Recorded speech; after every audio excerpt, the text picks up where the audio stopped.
Yo, balik lagi di channel Mimin ya guys ya. Kali ini Mimin bakal ngelanjutin lagi alur cerita Jang Taesan yang mencoba menguasai dunia dengan uangnya. Yo, bagi kalian yang belum subscribe atau mengikuti sekte alur cerita ini, kalian bisa klik tombol subscribe untuk bisa menjadi anggota sekte channel ini. Oke, biar nggak berlama-lama lagi, tanpa basa-basi lagi, langsung saja mari kita mulai. Cerita dimulai. Di part sebelumnya, Jang Taesan yang sedang fokus jual beli saham, tiba-tiba ada sebuah cahaya yang muncul di sampingnya, dan Jang Taesan pun sekarang ditransfer ke dunia lain. Dalam hati Jang Taesan di sini berkata, "Di mana lagi aku ini sekarang? Apa aku dipanggil ke dunia dewa lagi? Aku bahkan tidak bisa mendapatkan ketenangan sedikit pun. Tapi di mana tempat ini?" Jang Taesan menengok ke samping dan melihat ada sebuah perahu, dan tiba-tiba ada suara orang mengatakan dari arah belakang Jang Taesan, "Selamat datang anak muda." Sentak saja membuat Jang Taesan terkejut dan berkata, Siapa kau?" Orang itu pun menjawab, "Namaku adalah Jusu Enso." "Jusu Enso?" tanya Jang Taesan. "Ya, aku adalah Jusu Enso dan sekarang aku harus segera melewati Sungai Styx." "Jadi siapa namamu anak muda?" ucap si kakek ini, atau kita panggil mulai dari sekarang adalah Jusu, nama asli kakek ini, biar lebih mudah guys. BTW, Styx adalah salah satu sungai di dunia kematian dalam mitologi Yunani. Jang Taesan pun di sini cukup terkejut setelah mendengarkan perkataan si kakek tadi, dan dia pun mengatakan dalam hati, "Apa? Aku tidak tahu sama sekali tentangnya. Tapi dia barusan mengatakan kalau dia akan melewati Sungai Styx untuk pergi ke alam baka. Bukankah Sungai Styx itu adalah sungai yang harus dilewati orang mati kan?" Sentak saja Jang Taesan pun menangis, karena Jang Taesan berpikir dia kali ini sudah mati guys, dan akan diantarkan oleh si Joso itu menggunakan perahu ke alam baka, tempat untuk peristirahatan terakhir Jang Taesan. "Kau bukan malaikat maut kan? Aku bahkan baru saja menghasilkan 3 triliun won," kata Jang Taesan sambil menangis kayak bocil. Joso pun bilang, "Bukan seperti itu. Tolong jangan khawatir, itu perahu yang akan aku naiki." Karena Jang Taesan mengetahui kalau ternyata dirinya nggak jadi mati, seketika sikapnya pun berubah, nggak nangis lagi kayak bocil, dan malah ekspresinya terlihat cukup serius. Sepertinya Jang Taesan lagi mencoba mengembalikan image coolnya lagi guys. Jang Taesan berkata ke Joso, "Lalu kalau kau bukan seorang dewa, bagaimana caranya kau bisa memanggilku?" Joso pun bilang, "Gelar dewa itu hanyalah masa laluku," kata Joso. Joso juga mengatakan kalau Transcendent Sign tidak menyeberangi sungai itu. Mendengar kata Transcendent Sign, Jang Taesan pun tak mengerti dan menanyakan ke Joso, "Apa Transcendent Sign? Apa itu?" tanya Jang Taesan. Joso menjelaskan kalau Transcendent Sign adalah istilah yang digunakan untuk menggambarkan seseorang yang menjadi dewa dan naik ke surga. Joso juga bilang ke Jang Taesan kalau Sungai Styx juga memiliki nama lain, yaitu Sungai Reinkarnasi. Jadi seseorang harus menyeberangi Sungai Styx untuk berjalan di jalur reinkarnasi. Jang Taesan pun bertanya, "Aku tak mengerti, apa hubungan semua itu denganku? Apa kau memanggilku kemari hanya untuk menunjukkan caramu melewati Sungai Styx ya?" Joso mengatakan kalau dia ingin berterima kasih ke Jang Taesan. "Apa? Berterima kasih?" ucap Jang Taesan yang kebingungan. Namun di tengah obrolan mereka itu tiba-tiba ada seseorang yang datang dan mengatakan, "Pak, Anda yang membuat reservasi untuk menggunakan perahu Styx kan?" Mereka berdua pun melirik ke sumber suara tersebut dan melihat seseorang dengan memakai setelan jas dan celana yang hampir serba hitam. "Aku adalah Richard Kang, seorang pemandu untuk menuju ke akhirat." Dalam hati Jang Taesan yang melihat Richard itu berkata dalam hati, "Seorang pemandu ke akhirat? Tapi kenapa pakaiannya seperti itu?"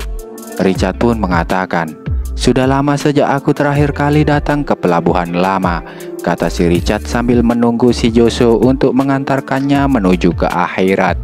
Joshua pun berpamitan ke Jang Tae-san. Anak muda, sekarang aku pergi dulu. Dan juga terima kasih, karenamu masa depan keturunanku telah berubah. Aku akan membayarmu lain kali. Tolong tetaplah baik dan jaga keturunanku. Jang Tae-san yang tak mengerti dengan maksud si kakek itu atau si Joshua, dia pun mengatakan, keturunan? Tapi keturunan Jo hanya ada 2 di sekitarku, pengacara Jo dan Hyun Sok. Jangan bilang dia adalah leluhurnya Hyun Sok, kata Jang Tae-san dalam hati sembari melihat Joshua pergi menuju ke alam baka. Maksud Mimin ke akhirat guys, dengan diantarkan oleh si Richard. BTW saat mengantar si Joshua ini, Richard mengatakan kalau dia merasa pernah melihat Jang Tae-san sebelumnya. Dan setelahnya Shin pun berpindah di sebuah gedung perkantoran Bank Sentral Kanada devisa 2 negara. Mereka di sini sedang ribut-ribut karena ulah Jang Tae-san dan komplotannya. Maksudnya si Robert guys. Salah seorang mengatakan, Direktur, keluar lagi. Margin dolar mengalir masuk. Itu gila. Hari ini juga. Itu bukan future kan? Siapa sih sebenarnya dia? BTW, future adalah jenis perjanjian kontrak derivatif untuk membeli atau menjual aset, sekuritas atau komoditas tertentu pada tanggal yang sudah ditentukan di masa depan dengan harga yang sudah ditentukan juga. Ngerti nggak guys? Nggak ngerti ya? Ya udah lanjut aja, sama-sama nggak ngerti kayak Mimin. Penyetujuan terakhir untuk transaksi antara bank dan individu di Korea adalah bank sentral. Aku juga memeriksa jumlah future dan margin mereka dari bursa perdagangan di Chicago mengalir keluar dari banyak negara, Inggris, Hong Kong, Amerika Serikat, dan negara-negara lain. Margin FX yang besar langsung mempengaruhi pasar uang. Direktur, apa yang harus kita lakukan? Glek, kata bawahan ini sambil menelan air ludahnya.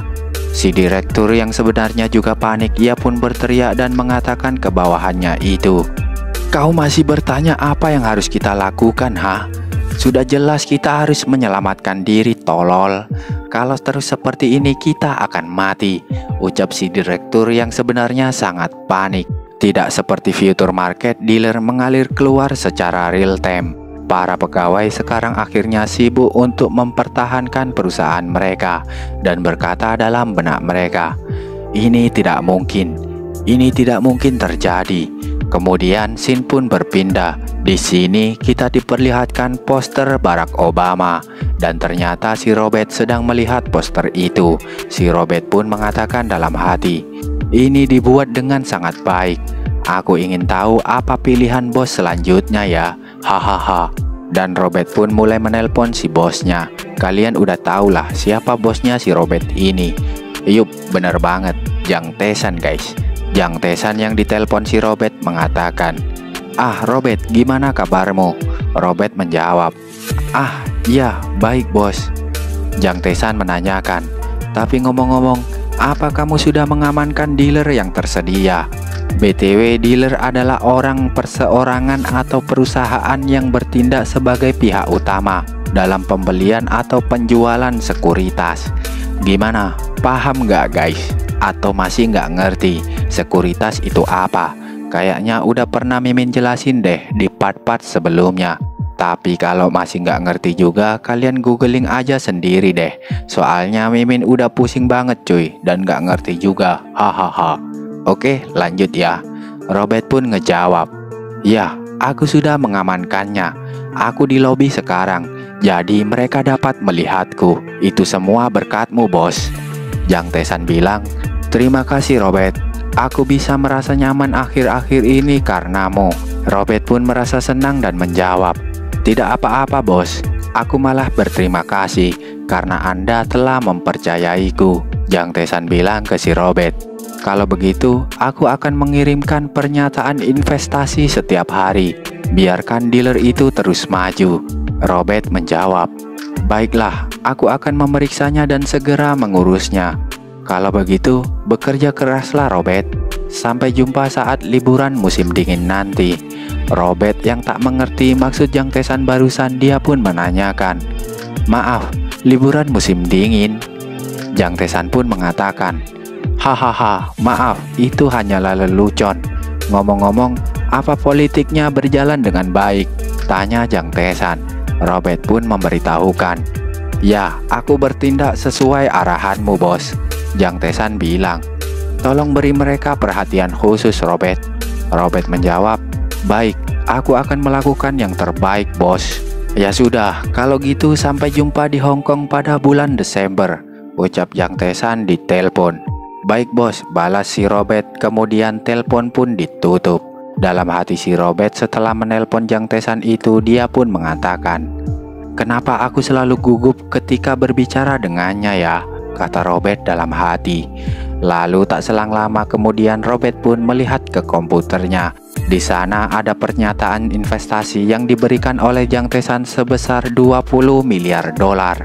20 miliar dolar guys. Kalikan 15.000 uang Indonesia jadi berapa tuh guys? Error nggak kalkulator kalian? Dalam hati si Robert yang melihat laporan itu di komputernya, dia pun cukup terkejut dan mengatakan, 20 miliar dolar? Aku tak menyangka dia akan mempercayakan uang sebanyak ini kepadaku. Dalam laporan itu si Robert dijelaskan tentang di mana dia harus berinvestasi. Setelah membacanya, Robert pun berkata dalam hati, "Apa ini? Di mana investasi amannya? Aku tidak percaya ini adalah serangan penuh tanpa pertahanan yang disiapkan. Ya kan MC kita udah tahu hasilnya, iya nggak guys? Kan dia dari masa depan. Ngapain juga perlu bertahan jika sudah ada jaminan pasti akan untung." Robert pun mengatakan, "Teknik investasi bos ini seperti seorang prajurit kavaleri yang bertindak untuk menyerang musuh. Aku tidak boleh meragukannya. Kata-kata bos adalah segalanya," ucap si Robert sambil gemetaran karena akan berinvestasi 20 miliar dolar tanpa ada persiapan pertahanan jika mereka rugi. Jadi kalau nggak untung bakal hilang tuh 20 miliar guys. Gemetar merinding si Robert di sini guys. Ini adalah teknik investasi yang gila dengan uang yang sangat banyak. Teknik ini hanya dapat dilakukan oleh seorang dewa yang sudah mengetahui tren ekonomi global. Melihat pernyataan yang diberikan Jang Tae-san lagi, si Robert juga mendapati kalau ada permintaan persiapan untuk tim M&A. Jadi bukan hanya perusahaan global, tapi juga perusahaan di Korea. Kita juga perlu menyiapkan Departemen Hukum dan M&A. Susah amat guys, bodoh amat lah. Terkejut lagi di sini si Robert setelah membaca lebih lanjut laporan yang diberikan Jang Tae-san itu lagi. BTW, M&A adalah singkatan dari merger dan akuisisi. Itu adalah istilah umum yang menggambarkan konsolidasi perusahaan atau aset melalui berbagai jenis transaksi keuangan, termasuk merger, akuisisi, konsolidasi, penawaran tender, pembelian aset, dan akuisisi manajemen. Udah nggak perlu Mimin tanya lagi, kalau nggak ngerti kita lanjut aja ya, oke? Robert pun mengatakan, "Hah? Dan hal itu ditujukan untuk perusahaan Dongreong Group? Grup macam apa itu?" kata Robert yang nggak tahu. Tapi kalau para penonton pasti sudah tahu lah ya. Ya, itu adalah perusahaan milik Dong Seong dan ante-antenya. Maksud Mimin adalah ayahnya guys. Kemudian Shin pun berpindah di apartemen Jang Tae-san. Di sini terdengar Jang Tae-san sedang berteriak mengatakan, "Kenapa harus di liburan musim dinginku? Mereka hampir saja mengetahui bahwa aku seorang siswa SMA." Lalu Jang Tae-san berkata lagi sambil duduk santai, "Jadi ini akan menjadi liburan terakhirku. Waktu berlalu sangat cepat. Sekarang ujian masuk perguruan tinggi sudah di depan mata. Itu adalah waktu yang tidak kusesali. Kehidupan SMA keduaku akan segera berakhir. Apa aku benar-benar bernilai 70 miliar dolar, ha? Ini bukan mimpi kan? Tapi aku terlalu hemat. Hanya sebuah apartemen dan mobil. Hehehe. Dan aku hanya seorang siswa SMA. Haruskah aku menghabiskan lebih banyak? Mulai dari sekarang permainan akan menjadi lebih besar. Tapi aku masih harus sekolah dulu. Hehehe, ucap Jang Tae-san. Kemudian Shin pun berpindah di sekolahan Jang Tae-san. Terlihat ada seseorang yang sedang berdiri di atap gedung sekolah. Ya, ternyata itu adalah Jang Tae-san yang sedang menelpon pengacara Jo. Di dalam telepon, pengacara Jo memberitahukan ke Jang Tae-san kalau balai kota gagal menyelesaikan pemeriksaan. Pengacara Jo juga memberitahukan ke Jang Tae-san kalau dia sudah memiliki persyaratan dan dokumen perjanjian. Jadi dia Jang Tae-san hanya perlu pindah. Jang Tae-san pun bilang ke pengacara Jo, "Anda telah bekerja keras dengan baik, pengacara Jo." Mendengar hal itu, pengacara Jo pun mengatakan, "Aku telah mengatakan ini berulang kali kepada Anda. Aku kan dibayar untuk melakukan ini. Hahaha." Jang Tae-san pun bilang, tapi berkatmu kan semuanya jadi berjalan dengan lancar, pengacara Jo." "Ya, sepertinya begitu sih," ucap pengacara Jo. Pengacara Jo juga memberitahukan ke Jang Tae-san, "Pria itu awalnya keras kepala, tapi ketika aku merilis secuil data internal masa lalunya, dia langsung ketakutan." Mendengar hal itu, Jang Tae-san pun tersenyum menyeringai. Lalu Jang Tae-san pun mengatakan, "Hahaha, dia pasti akan ketakutan kalau Anda memanggilnya lagi secara diam-diam. Kenapa juga aku harus melakukan itu? Dibandingkan dengan mantan wakil jaksa, dia adalah mangsa yang kecil," ucap pengacara Jo ke Jang Tae-san. "Mangsa yang kecil? Jadi Anda orang yang berlevel tinggi ya?"